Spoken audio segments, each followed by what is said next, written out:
যাবো বিকেলবেলা এখন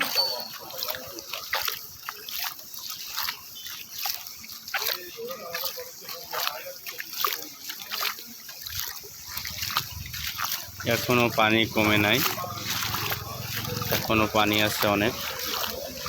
কালকে এখান থেকে যখন যাচ্ছিলাম তখন শুকনো ছিল, এখনো পানিটা বাড়ছে, কোনো লাইন নাই।